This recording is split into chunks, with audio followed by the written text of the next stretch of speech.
First of all, I'd like to welcome you, Chris, to this press conference. And if you stand, that'd be better. We can see you better. I'd like to welcome you, Chris, to this press conference. We're excited about your gubernatorial race and for the things that you stand for. Economic growth, education, family. Your legacy speaks for itself, but you have spoken as well, and so we just want to thank you for being here, and we're doing all we can to make sure it's a victory. Thank you. Thank you, Dr. Zenobia. We'll now have Mr. Kishore Mehta, the chairman of MEATF, who owns a traveling agency and is a president of the Advanced Career Tech, give the opening remarks. Thank you very much, Tanya. How about a round of applause for Tanya for doing such a wonderful job? Thank you very much. Thank you. Good afternoon, friends and First Media. Once again, I call you guys our First Media partners. You guys are always there to help us. Thank you so much for that. We are grateful for all of you guys to join us to cover Chris Kennedy for Illinois campaign. Thank you. American Multi-Ethnic Coalition and Multi-Ethnic Advisory Task Force are gratified for your dedication in field of media coverage. We thank you for that. It is my pleasure and privilege to update you all about Mr. Chris Kennedy's viewpoints, substantial his pledge of management and service to the Illinois state and craft public awareness about Chris's qualification to be a next governor of Illinois.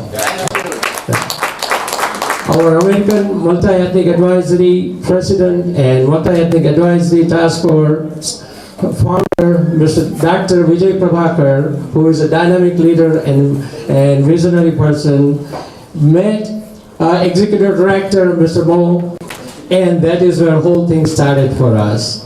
Mo gave us a very good idea along with Mr. Gerard Moore and Mr. Nagendra Sipeda, he is here over there, during our meeting about Chris's campaign, his ideology and his vision about let's step up together. Yeah. That is I vision Chris has promised us, and his campaign centers around education and youth empowerment. We are captivated by Chris and his wife Sheila's non-profit organization called Top Box Foods, a non-profit organization to provide affordable food for all.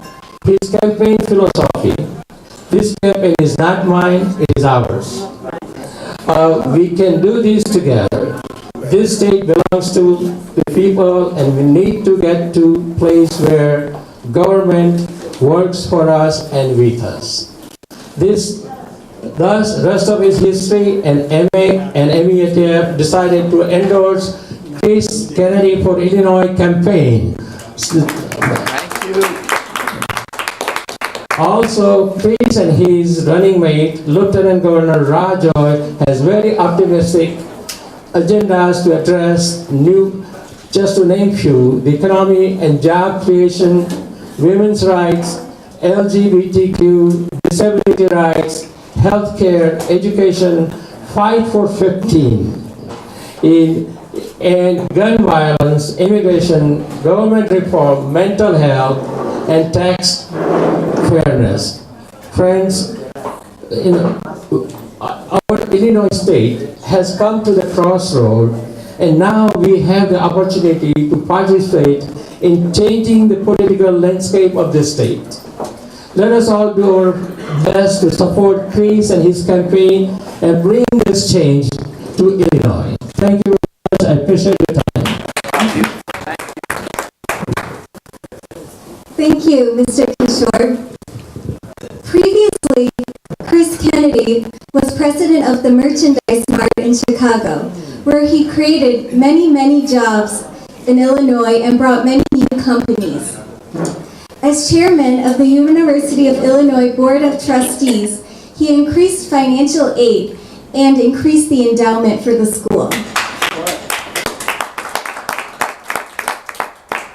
strongly believes in education, and he wants to work to create smaller class sizes and better school facilities. He wants to work to support a progressive income tax system. This means lower income individuals pay a lower tax rate. He would like to keep businesses in Illinois, which would create more jobs. And he actively wants to work to stop gun violence. He plans to do this by providing mental health awareness classes for victims of gun violence, and he'll work to control gun access. Please welcome none other than Governor of Illinois candidate Chris Kennedy. Thank you, everybody. Really, really nice. And I want to introduce my son, Chris Kennedy Jr.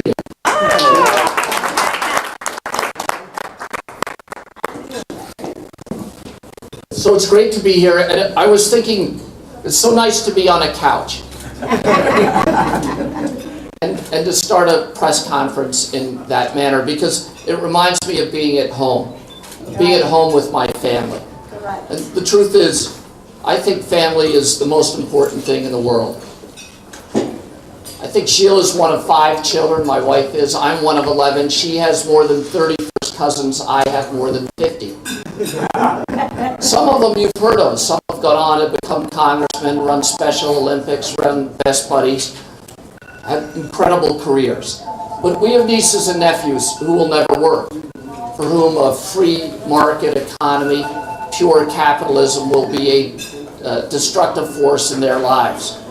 But we bring them along because they're part of our family. That's how I think of government.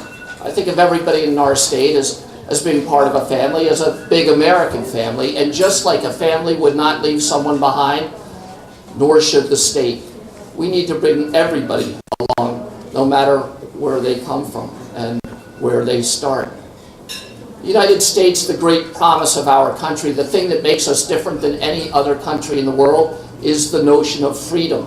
The idea that this is a country where anybody can make it.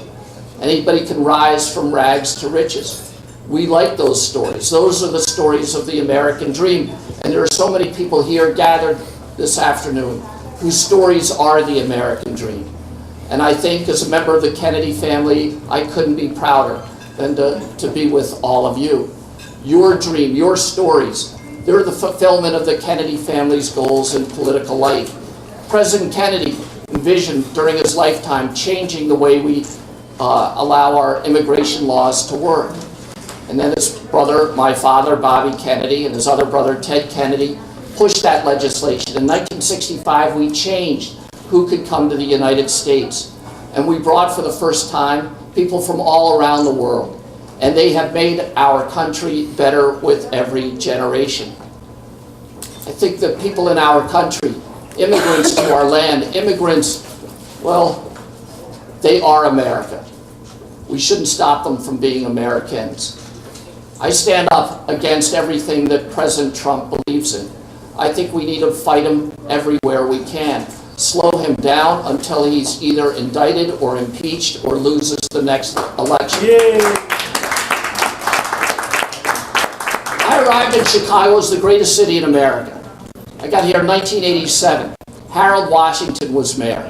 It was a complicated time because of those changes in immigration laws in 1965, the country was going through a radical transformation. It was on its way to become majority-minority. People don't like change, and that change in particular scared people. What would it mean for the cities? What would it mean for the states? And then Harold Washington is elected mayor of the city of Chicago, and it's not a disaster. In fact, it's the greatest thing that happened to the city. Harold, he puts money into the things that bring us all together, like Chicago Fest. But then he spends city resources to prop up things like, well, Gospel Fest in Grant Park, a celebration of gospel music, and other mayors in places like Philly and LA, Boston, Washington say to him, Harold, how can you spend money celebrating one culture in your city? And he said, no, you don't understand. I'm going to celebrate every culture. I'm going to preserve what makes us unique, but I'm going to accentuate the things that make us the same. But in each of the 77 neighborhoods of Chicago, I'm going to try to preserve the food, the music, the culture, and soon we are celebrating each other's culture, intermarrying, and we create a model for the nation. People looked up to us, and we robbed the surrounding states of their next generation. People from Indiana, Iowa, Wisconsin, Ohio, and Michigan, they moved to Illinois to be a part of what Harold has created. But that's not the city we live in anymore. The city isn't growing. In fact, it's shrinking. People don't look up to us. We horrify them. We scare them. This is not the same city, and the city is shrinking, and as it shrinks, it's becoming whiter. People are leaving the city. People are leaving, most of them are leaving because, well, they can't make it here anymore. They're poor. There's been a relentless attack on the poor. They're poor because they're undereducated. They're undereducated because we don't fund our schools properly. That notion of public education is part of our country's soul for more than 100 years. And there's probably no immigrant group to the United States who lives that dream, that education dream, more than the folks assembled here today. Doctors and scientists, people who own newspapers, researchers, medical doctors, dentists, people who have come to define the American dream, people whose stories we want to tell to our children. These are the stories we want to pass along from one generation to another. And for that, I think we need to fully fund our education. We can't do that in the United States, but we could do it here in Illinois. We could have the best educated kids in America. We'll end up with the best economy in the world. If we give the world good jobs, good high-paying jobs, if they come here, then our kids will flourish. If we give the world highly educated young people, the world will give us its jobs. But we don't do that. We don't do it because we rely on property taxes to fund our schools. We should pay for the schools at the state level. The reason we rely on property taxes is because a handful of elected officials, including the leadership of the Democratic Party and the Republican Party, have outside jobs as property tax appeals lawyers. They're making millions of dollars on a system that's resulting in the underfunding of our schools, the undereducation of our young kids, the destruction of our families as the next generation is forced to move elsewhere, the end of our economy, and, well, the wreckage of one of the great states in American history. We need to stop people from having that conflict of interest. We need to ban elected officials from being property tax appeals lawyers. We need to ban elected officials from having outside jobs that are adverse to the interest of the body they were elected to serve. We need to get the dirty money out of politics so we can get the dirty politicians out of government. We need servant leaders. We need servant leaders, not leaders of servants. Yes. Now, we're going to have to fight because we're taking on the entire status quo. They brought in a billionaire into the primary to protect what they have, and frankly, we're a threat to what they have because we want to take it away. We don't want that corruption, those insider deals to continue to dominate our state. We don't believe in pay-to-play politics like J.B. Pritzker does. We don't think that should be our future. We think that this year, March 20th, we can send a message across Illinois, but more importantly, across the entire United States, throughout the world, to every democracy, that your vote counts more than their checkbook. That your ideas, our mission is more important than his money. Let's make them spend it all. Let's make them spend every last dollar. That has to be our motto. It has to be our drive, because we cannot turn this election into a public auction where the richest guy wins. That will be destructive for our democracy and for the example that we represent the world over. At this challenging time, we need to understand we will have to fight on every block of every street, of every precinct, of every ward, of every township, of every county across the state. And if we do that, well, I think we can keep the promise of our country. I think we can give our kids good jobs and long careers. We can keep them close to us in Illinois, and we can, at least in this state, once again make the American dream the dream for all Americans. Thank you all very much. Thank you very much. Excellent. Thank you, Mr. Kennedy, for that truly inspirational message. We would now like to invite the floor open for questions.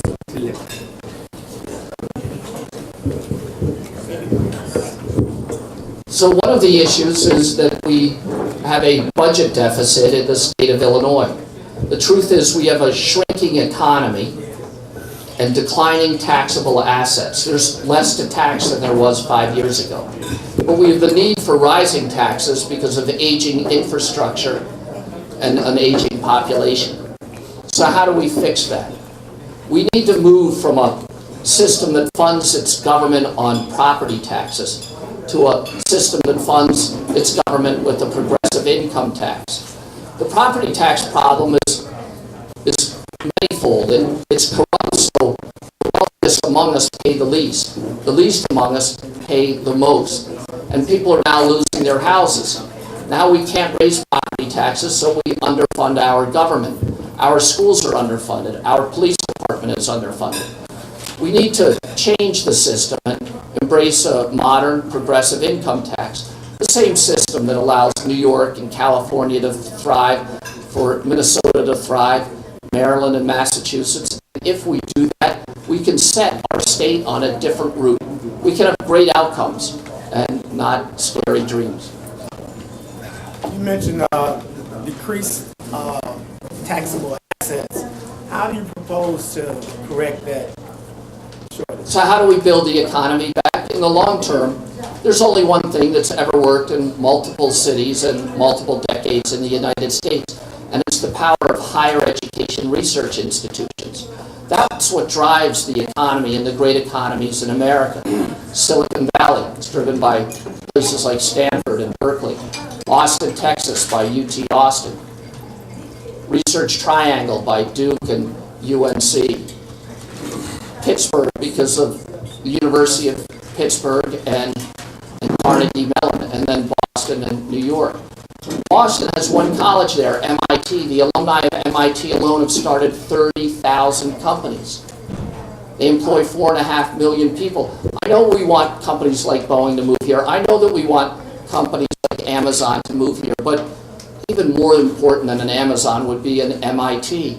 And the fact is we already have that in the University of Illinois and other schools here, and we're attacking them with cutting funds, driving professors out of state, the research that goes with them, robbing us of the very economic engines that have worked in every other community. And if we just support them here, we can give ourselves an economic fix, not for a decade, but for a century. That's what I believe.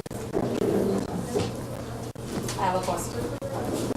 It was very well said by you. You said family is the most important thing. Can you expound on that? What you really meant by family? And because we see so many broken families and so many divorce rates and families falling apart. So can you expound on that and tell us how? Sure. I mean, the Kennedy family has had its family attacked in multiple ways, through gun violence and in other ways as well, drugs and gun violence. And yet we survive intact. We believe in each other and in supporting ourselves. That was what our grandmother and grandfather instilled in us. You are here to serve each other. The people who are around you, your brothers and sisters, your cousins, are the first people you need to take care of. But as a family, we need to take care of the country that's been so good to us. So it was a two-part message: strengthen families, and then use the strength of that family to protect the country that has contributing to our success. We need to understand, though, that people are living in poverty. Poverty is not the absence of money. Poverty is not the absence of money. It's a constellation, like the stars. It's a constellation of different forces that, when applied, can crush a marriage, destroy a family, break a home apart, make long-term planning impossible and short-term planning chaotic. And that poverty comes from an oppressive economic system that makes it nearly impossible for people who grow up in all but the wealthiest neighborhoods to be successful. That is not the promise of our country. That is not the American dream.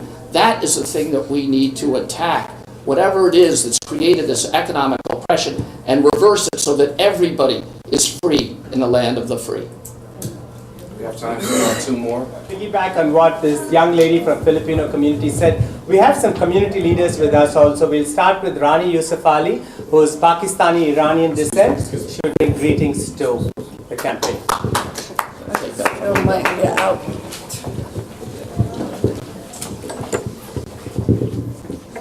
My name is Rani Yousafzai.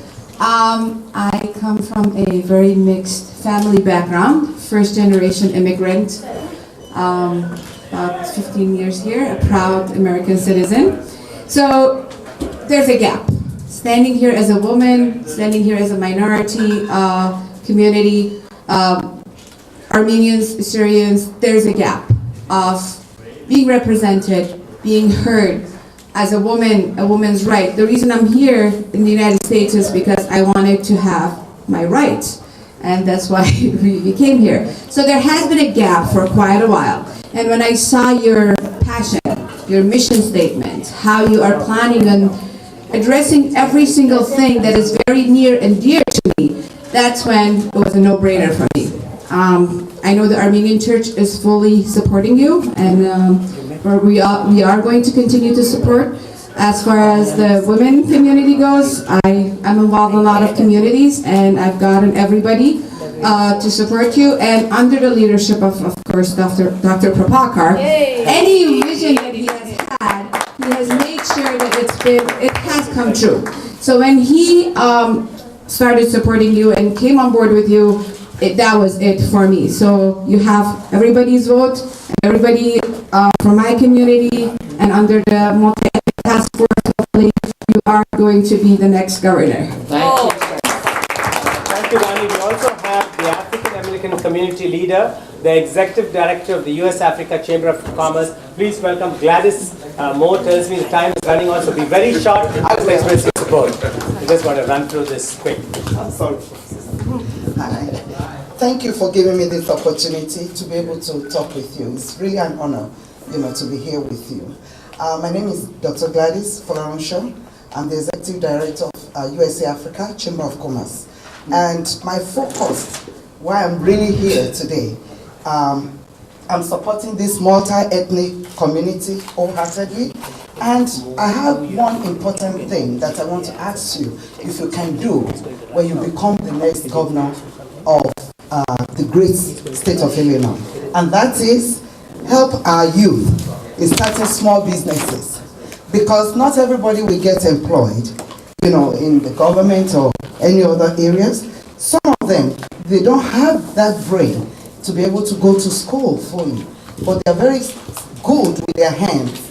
We're looking at ways of helping them start small businesses, especially those in the communities where many crimes are being committed, so that they can start something.